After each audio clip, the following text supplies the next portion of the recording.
With you here tonight.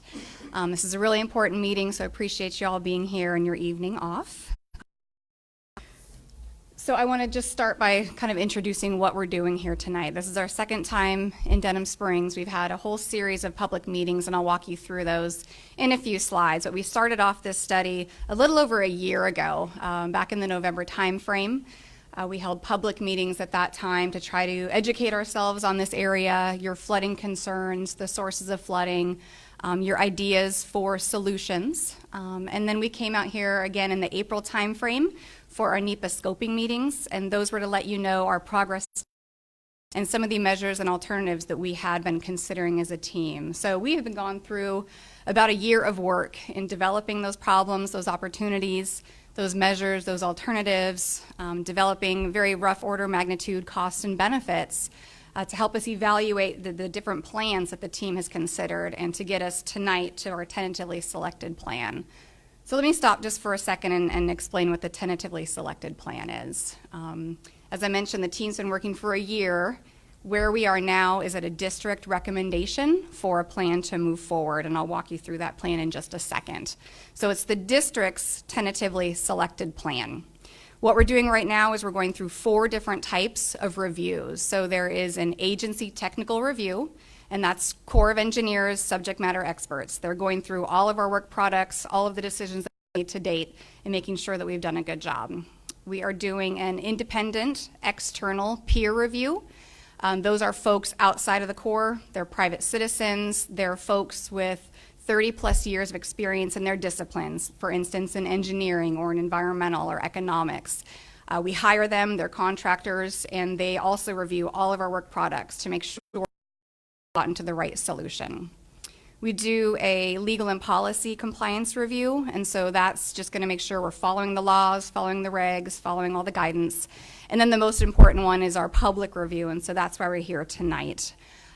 We developed a draft integrated feasibility report and environmental impact statement, and that's essentially a decision document that walks through the planning process. How we today, and the environmental impact statement walks you through the impact to the environment, to socioeconomics, and that report went out on as it stands today. And so we have press releases, social media blasts. We've got everything up on our website. We've reached out to all of our stakeholders, our sponsor, and so we're holding these public meetings as another step to try to encourage that feedback. So as Matt said, please fill out the comment cards. Please make statements to the court reporter. The real intent of this meeting is to walk you through what we've done over the last year and to get your feedback. So everything that's happening right now, those 4 different reviews I discussed, all kind of culminates in about the spring time frame. So in March, we're going to go in front of our headquarters at the Corps of Engineers for what we call the agency decision milestone. I mentioned the tentatively selected plan is at the district level. That's New Orleans. That's what we think is the best plan. In the March time frame, we'll elevate that to DC. And based on those reviews and your public comments, they will make a decision as to whether or not we have the right plan. So again, your feedback at this point in time is so critical. Please take the time to make sure that your comments are noted this evening and over the next several weeks. Okay, let me get to the next slide. Didn't get past the first one yet. So agenda, I'm going to walk you through what we call the bottom line up front. So what is this tentatively selected plan and what does that look like? And we'll go into a great deal of detail on that in future slides. I'm going to walk you through a little bit of the project background, and then I'm going to turn it over to Leslie Prokoska. She's the plan formulator, and she really steered the project team through the development of alternatives, costs, and benefits. And so we'll tell you some of the things that we considered in this planning process that weren't ultimately selected and how we got to this TSP. And then we'll touch on the project schedule. We'll hit again this public comment period and how critical your input is. And then we'll walk through some of the frequently asked questions, I guess we kind of developed, thinking what we thought you all would want to know. We'll kind of go ahead and do a Q&A session on those, and then we'll break out into the groups in the back where you can speak one-on-one with the technical experts on the project. So the tentatively selected plan, it is a 25-year dry dam. It's the Darlington Reservoir, and it also includes a non-structural component, and that's going to be within the 25-year floodplain. So what we're looking at is building a dam at Darlington that would protect against a 25-year event. It will have an emergency spillway that comes off the top. The river will flow as it normally does under normal flow conditions, and when a flood event occurs, we'll close that structure and hold that water back to prevent flooding downstream. With a large structural plan like a dam, there's always going to be residual risk, and that's something that we are dealing with on the federal plan through a non-structural component, and that's going to be potentially elevating homes, flood-proofing commercial businesses and industries. And then, in addition to that, there's certainly things that can be done at the state level, the local level, of course, having insurance, doing things that you can do within your own control to reduce risk to your own properties. It is a $2.3 billion project. We'll walk through some of the details there. It's about half and half of the dam and the non-structural plan for the project. And the benefit cost ratio is 1.23. So that tells you what the benefits are compared to the cost. So the federal government always wants to see a benefit cost ratio greater than 1. Your benefits have to outweigh the costs or there's no federal interest. Certainly the higher, the better. That's just more bang for the buck. And so we'll get into some more detail on that benefit cost ratio here in some future slides. So I just want to walk through the study authority and our funding mechanism. So there's two things that the Corps needs from Congress to initiate a study. And that's authorization, which is essentially permission. Congress will tell us, go look at this problem and try to develop a solution. So we had a resolution in 1967 for the Amite River and Tributaries, and that's the study authority that we're using. The funding came out of the Bipartisan Budget Act of 2018. So after the Great Flood of 2016 and hurricanes Harvey, Irma, and Maria that swept through the Gulf Coast and Puerto Rico, Congress passed a large supplemental bill that funded a lot of work in southern Louisiana, and this study was one of them. So it's a $3 million 3-year study. That's the core planning process these days. So we did hear from Congress back in about 2012, you take too long and you're too expensive. So the new framework we have is 3 years, $3 million, and 3 levels of vertical integration. And so what that means is that the New Orleans District is working with the division office in Vicksburg, Mississippi, and headquarters in D.C. through this entire year-long process to make sure everyone knows what we're doing and is on board with the status and the progress that we've made.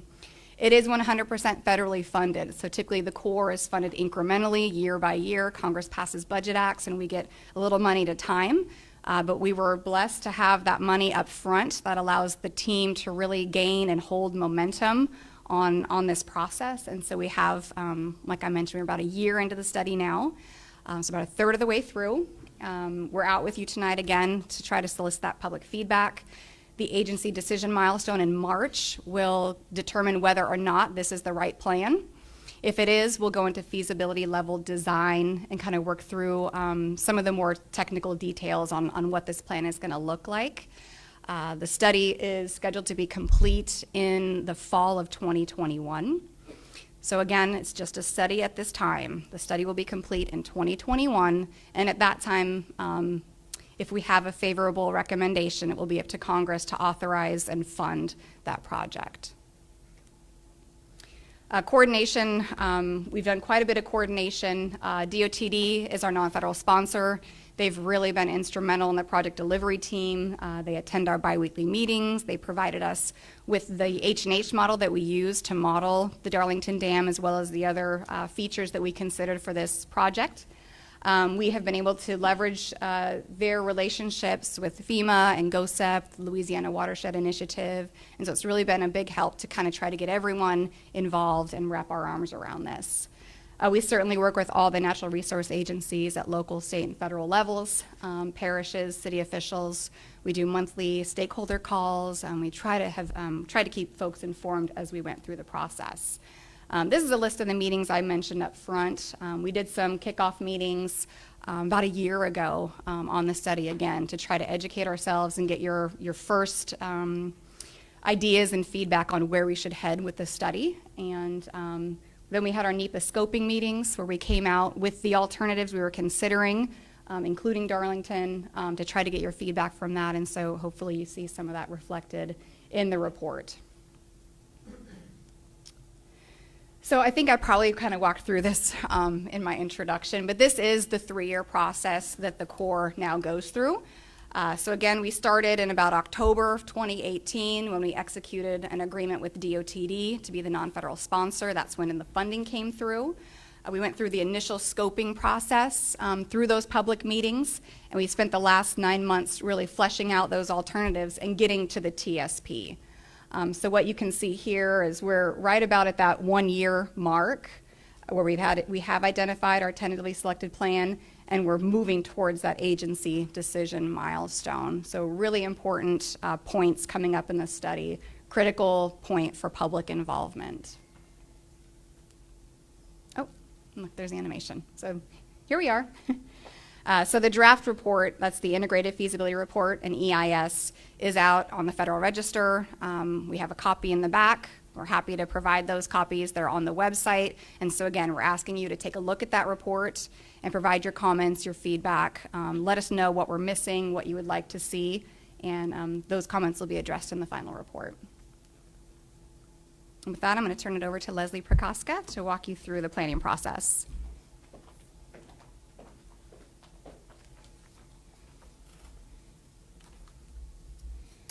So at the beginning of this feasibility study, we started out with our study area. That's the Amite River Basin. It's really large. It's 2,200 square miles. It goes from Mississippi and then terminates in Lake Maurepas. So when we started out with the study area, we first assessed and determined that there was no significant flood risk associated with the Amite River Basin identified within the state of Mississippi. So that allowed us to focus our efforts within the state of Louisiana at that point. Some of the key features within this basin are the main stem of the Amite River, the Amite River, which confluences into it, and as you go further south, you'll see Bayou Manchac. I don't think I have a pointer. Oh, okay. Oh, perfect. Thank you. You'll have, going south, you'll have Bayou Manchac that comes in here, and then that goes further south, and you have the Amite River diversion that goes into Lake Maurepas, as well as the main stem of the Amite River. What I want to show in this figure, and it became very obvious when we started this planning process, that topography plays a huge part of how we can formulate for measures and alternatives to meet our authority of flood risk management, reducing our flood risk to the residents and people. So when you start at the top of the basin in Louisiana, we really have, well, actually, top of the basin in Mississippi, 520-foot elevation. As you go further south and you reach this middle terrace area, which is going to be above Bayou Manchac, you still have fairly good sloping. And what that means is that when you have flooding in these upper areas of this basin, it's coming from headwater flooding. So it's coming from north to south, and whatever's coming also from the rain that's falling at the time. As you move further south and you get below, about here, this lower Amite River Basin, we really lose a lot of the topography there. So you have a very flat area. And so you have flooding from two different sources. We have flooding from backwater, so your tidal is coming up through Lake Maurepas and entering into the communities here, as well as with the floodwaters from the headwater coming up north. So that was really key in us in understanding and formulating how we can help do flood risk management here.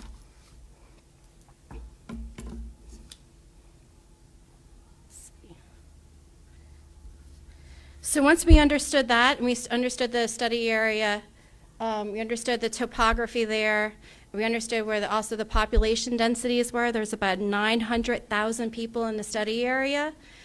And with that, the structures, I think there are approximately, there are quite significant amount of structures, and about 80% of them were in that middle terrace area, just north of Bayou Manchac. So we took all that information and we started looking at it and see how we could potentially reduce flood risk to the residents. One of the ways we started doing that is looking at the hydrology, now that we know a little bit of the area.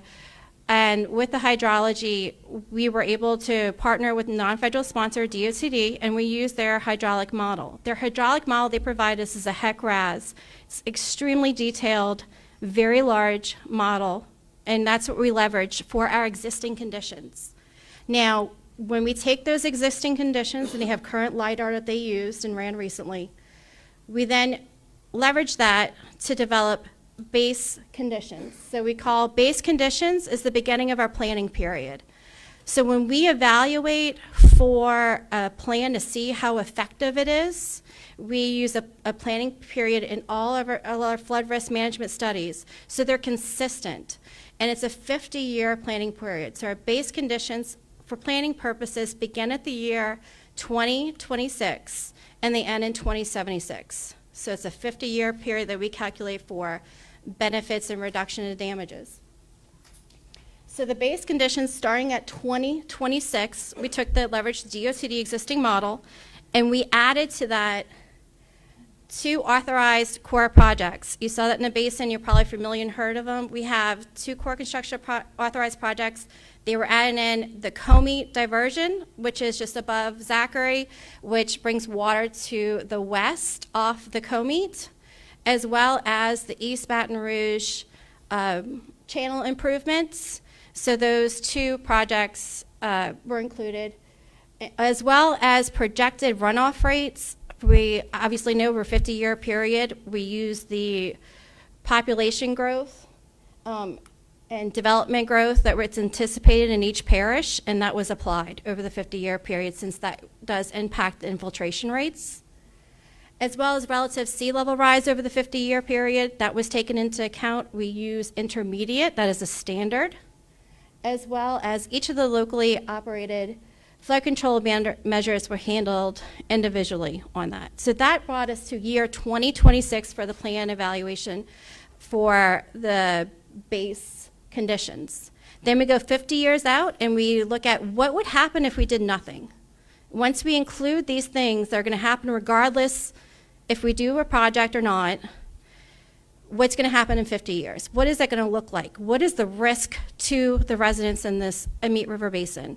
And then we evaluate by how much can we reduce the risk with the project in place.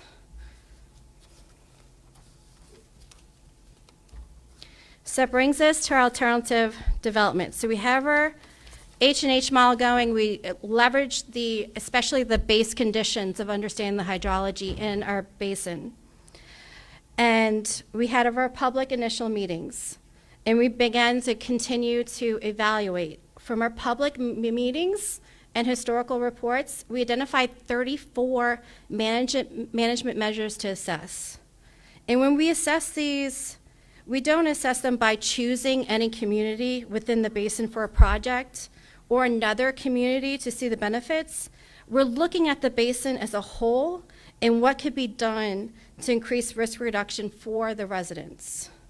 So we take those 34 measures and we look at them and see which strategies we could look at actually or providing flood risk reduction.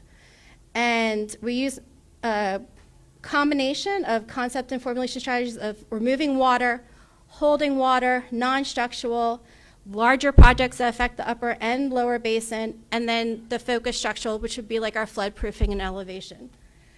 We found out that those management measures, the ones that remain after our initial screening process, which is documented in the report, focused on 4 different influence areas within the basin. You have your lower Amite River Basin near Lake Maurepas, because we have the backwater flooding that's added to it. Then you have your central portion, because Bayou Manchac is definitely an influencer and contributor into the amount of flood risk that we're seeing. The upper Amite River Basin also had flooding experience, and then larger areas that impacted the whole basin. So we went to our public scoping meetings. We presented 13 alternatives. At our scoping meeting, we ended up having, after that, from comments and working with agency coordination agencies and working with the public comments, we were able to add 2 more alternatives. So we're hearing that feedback, and we included those in our assessment. So as we went through our alternatives and we looked at our base conditions, the hydrology of the region, we found that very few of the alternatives actually resulted in reduction in flood risk. They were located in areas that there weren't many structures, so there weren't a lot of federal interest if there's not a lot of benefits in reducing the risk. So we're left with alternatives that provided storage of water to attenuate flooding in heavily developed areas. Some of the things that we did screen out in alternatives, we do go more in the reports and we can talk back, but for example, diversion structures, why they didn't work. To get water and pull it up and over the Mississippi River, that's a huge hydraulic head. It's a big pump. It's a really big pump. It's a very expensive pump. So we couldn't move forward with that one, especially because you have to have such a large size pump to have a radius of influence to really bring flood risk reduction as well. Then another example would be dredging. Our partner, DOCD, had done a recent dredging report to see if dredging would be viable in the lower portion of the Meade River Basin. So we've heard stuff about the diversion channel going all the way to Port Vincent, as well as the main river Meade, and they calculated and estimated the volumes of the amount of dredging. It's very, very large, and it became cost prohibitive since that is not where a huge amount of structures were, so it didn't meet our goal, primary purpose of large flood risk reduction.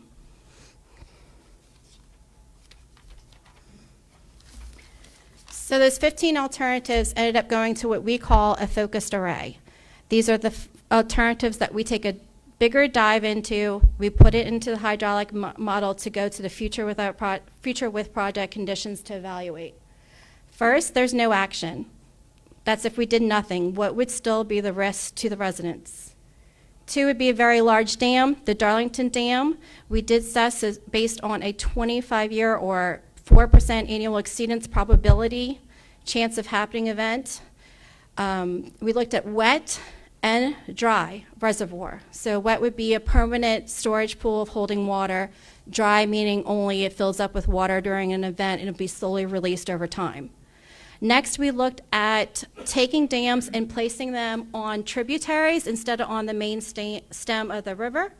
And those were broken up into 2 because we have to do what we call incremental justification in the Corps, which is we have to justify every project even if it's combined.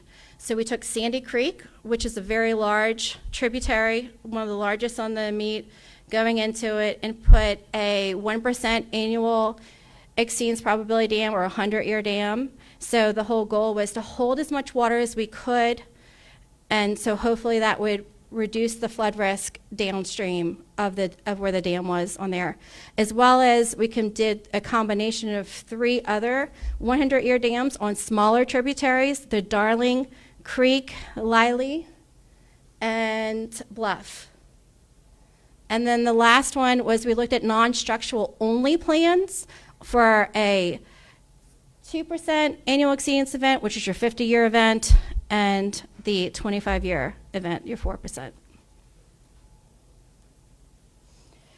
So once we got all that information, we got our cost engineers together and our engineers, and we used the core process for evaluation of applying proper contingencies and risk and developed our first cost. As you can see, I'm not going to go through each one, but there's our first cost and development total investment cost for each of the different alternatives of the focus array. Then that information from the hydrology, when we talked about the 50-year study period, we took the base conditions to the future, and we put that in through H&H. Then it goes into another model called HECFDA, which is for economics, and it evaluates the reduction of damages. So basically your benefits. So you evaluate your cost to your benefits, and then we develop the benefit cost ratio. But one of the things we focus on as core policy for flood risk management projects, we are to choose the plan that provides the most national economic return. So we do look at that. So you can see that the non-structural for only plan for a 50-year floodplain, the Darlington reduced wet dam, and the 3 smaller dams along the tributaries did not have a federal interest because there was actually, their cost to benefit ratio was below 1, meaning that you would never get return on your investment. So those were removed. And I've heard a lot of questions on the Darlington wet dam. The difference in the 2 costs between the wet and the dry, The height of the dam's a little higher on the wet, but most of it comes from habitat mitigation from environmental, about $400 million, because you're having a permanently inundated wet area. So that's the big difference in the wet versus the dry and the cost. So once you remove the ones without federal interest because they are lower, we developed the final array. The final array are the ones that still have costs, and we get the team together and we continue and we work with our non-federal sponsor, DOCD. We get in a room and we assess, and we really dove in and make sure and double checks that these are the right costs that we put in there. And as we moved forward and came together as a team, it was quickly identified the National Economic Development Plan, which is the one that required pick for FRM management studies, feasibility studies, is going to be our Darlington Dam. It's significantly higher net annual benefits than any of the other plans. So let's talk about that. I haven't shown y'all any pretty pictures yet. So at the bottom of this image, you can see that the base of the dam is located between St. Helena and East Feliciana parishes. The darker purple and smaller area line is the proposed dam flood pool. This is where it'd be temporarily flooded. This is approximately 16,000 acres to be acquired in fee, excluding minerals rights. The area in the lighter purple, the larger area, is the probable maximum flood. Here, flowage easements would be required for approximately 10,000 acres. Both easement and fee areas are estimated to impact approximately 700 landowners at this time. Using preliminary information, there appears to be approximately 365 structures within this footprint that would need to be acquired. Relocation assistance to displaced persons would be provided for these acquisitions, and an estimated cost has been included in the cost estimate for those.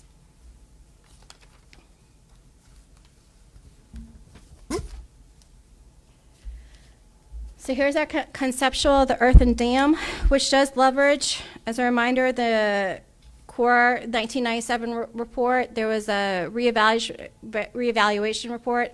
This is not the first time this dam has been proposed.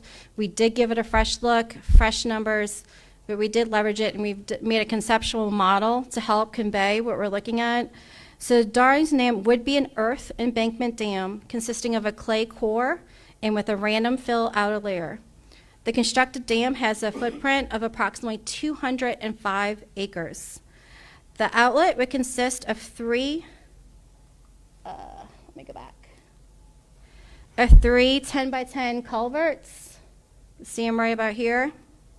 There'd be concrete box ones with S-gates that would be closed to prevent flow as needed and allow for water to pool behind the dam prior to release. But it does allow a consistent, normal, steady state flow for environmental purposes. An emergency spillway would be located at the top of the flood control up here. And to construct this, we would need about 1,000 acres of suitable borrowed material would be required for construction. Now, the Darlington Dam scale, if moved to a recommended plan, as discussed, it would be optimized during the feasibility level design.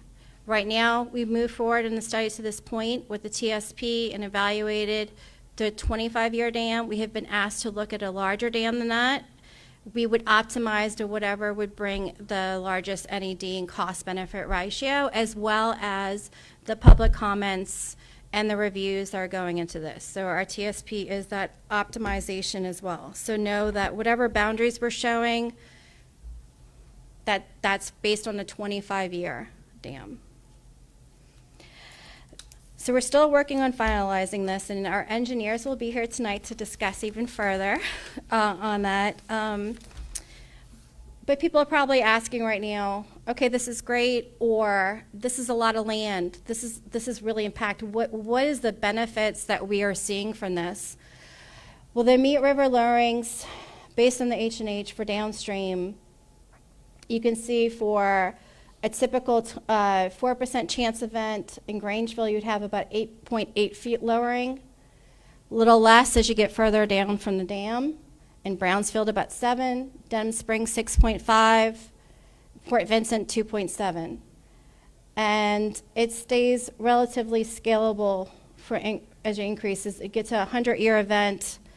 It would do a 11.3 Grangeville lowering. So let's say you've got 20 feet of water in your home. You would still see water, but you would have 11.3 feet less. So you'd have 9.8. So just let you know, it's not taking care of everything. We do have residual risk. It does address everything for some homes, but there are some homes you could have a 500-year event, and it's not going to take care of 100% of all events. So residual risk, as we just said, you still may have in your home. What do I do residual risk here? So we have our NAD plan from the final array. Our TSP is a combination of the NAD plan and then the non-structural plan to address the residual risk. It's a very large study area. There's homes and properties along the Comey, Bayou Manchac, and the Lower Amite River Basin that are not going to get a lot of benefits from the Darlington Dam, and that is where the non-structural portion comes in. This would be the elevating for residential homes, floodproofing for non-residential. In addition to this, we also would have emergency action plans developed with the dam in place. We brought in life safety. So life safety is a concern, so we'd be updating with the emergency action plans with the state and the parish level for all parishes impacted, including a flood warning system, which is key, as well as parishes updating and revising their flood management plans.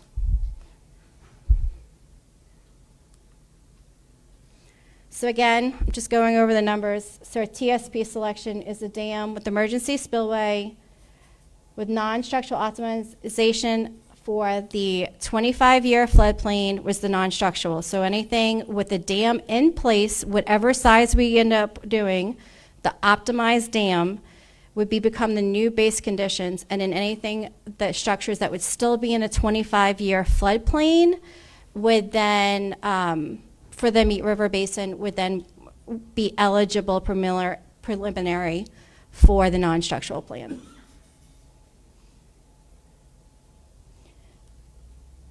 And you can see on this figure, and there's some closer up figures here, but in the yellow, now this is very preliminary, but we are seeing structures here and all throughout that would qualify for this non-structural plan.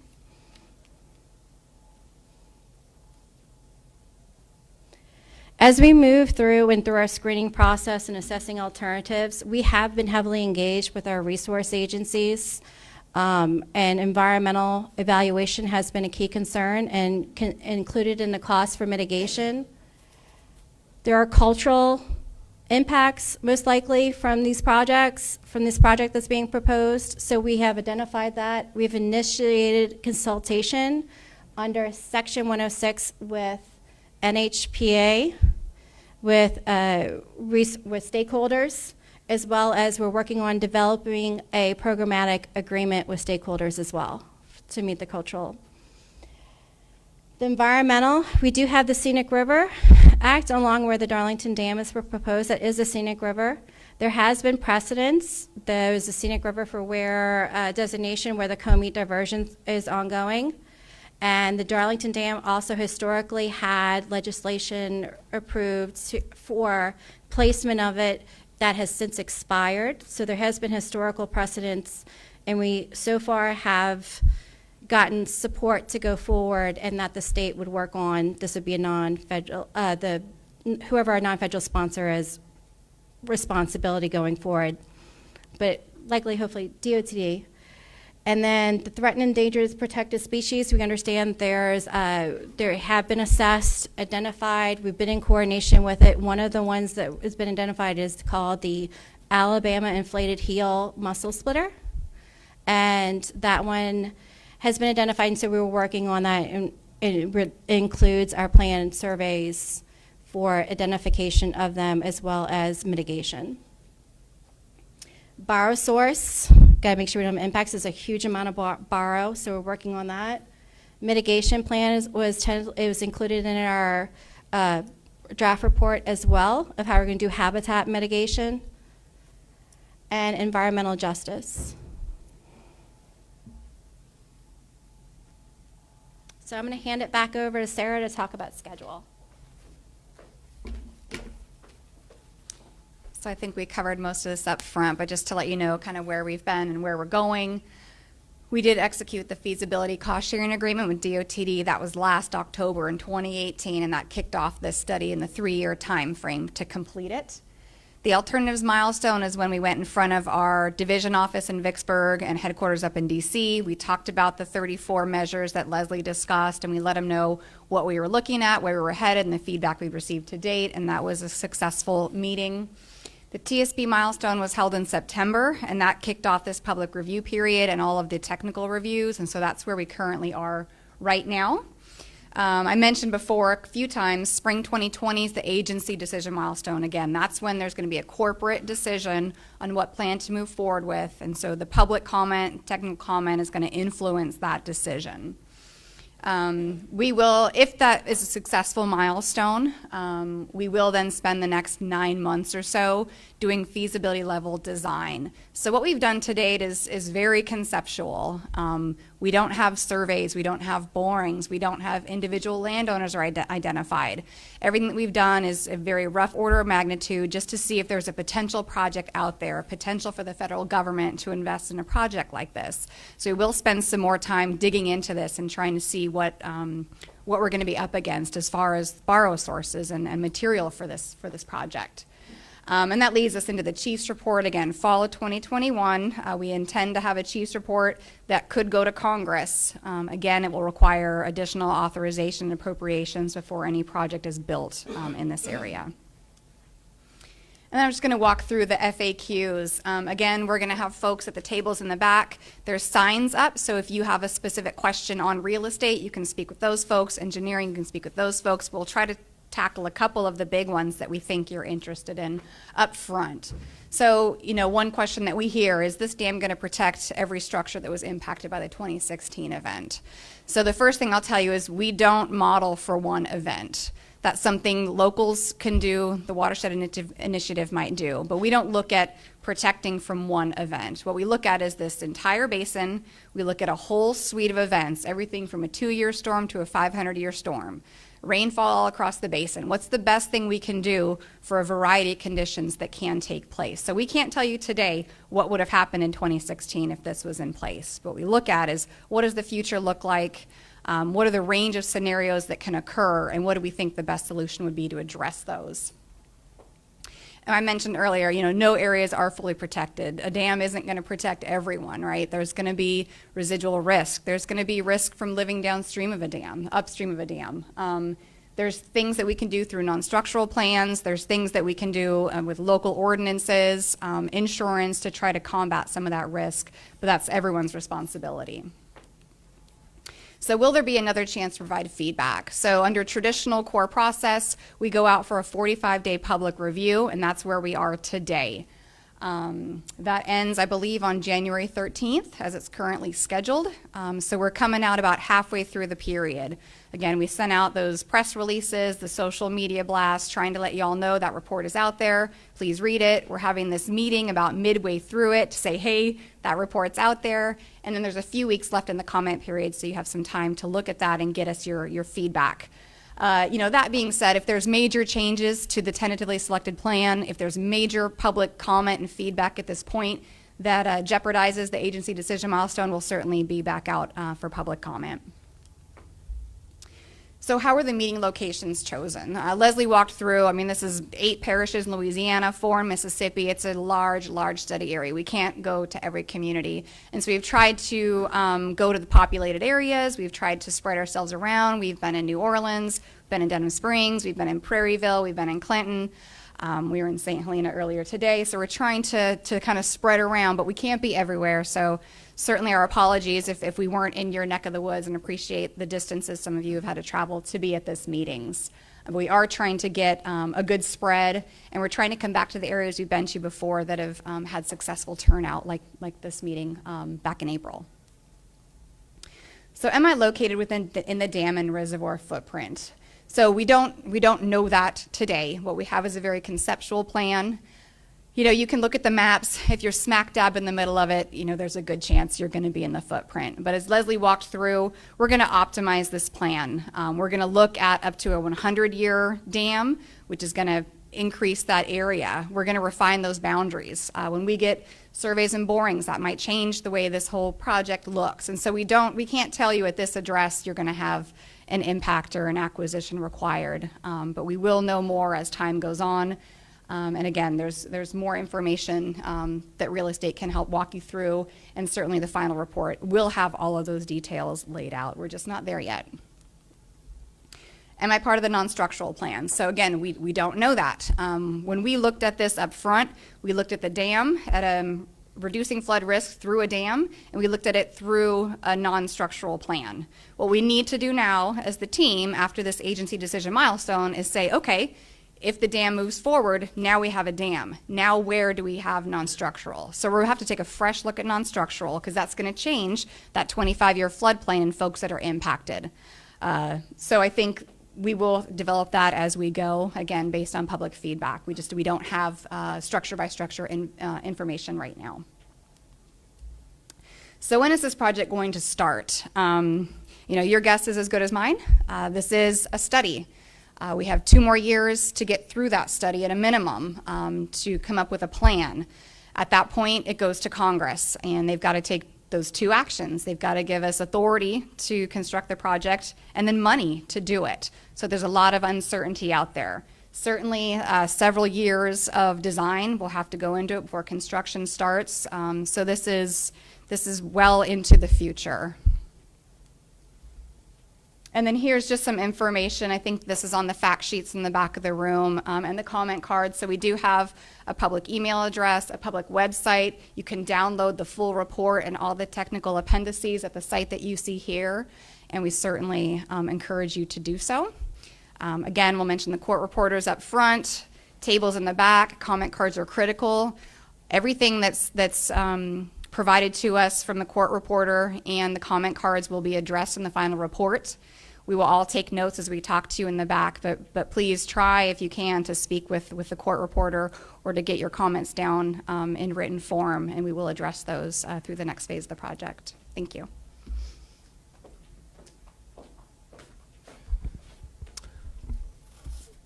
I'd like to thank everybody for coming out tonight. We're going to stick around for a while. If you did not sign in at the sign-in sheets at the table in the front, please do so. That's our primary means of communication when we reach the next phase of a study, to send out information to anybody who's attended our meeting and is interested in getting updates on it. Before we had these public meetings, you know, invites were sent out to people whom we had contact information for. So please sign in the back if you're interested in receiving updates about this. Comment cards, court reporter, those have been hit several times, so I won't touch on those too long. And then there is the website for for this study. The full report's on there, all the presentations we've given in April, January. This one will probably be on there in the next few days. We'll have a link to the video that we're shooting tonight. So all the information is on there. If you have any questions, please go on there and look. And then please go see our technical experts in the back to address any specific concerns or questions you have. Thank you. No questions? Questions are going to be answered in the back by our technical experts, and then we have a court reporter here to accept. None of your experts have been able to answer any of my questions. Well, we got the project manager right here. She can come talk to you and direct you toward who should be able to answer that in the back. Thank you.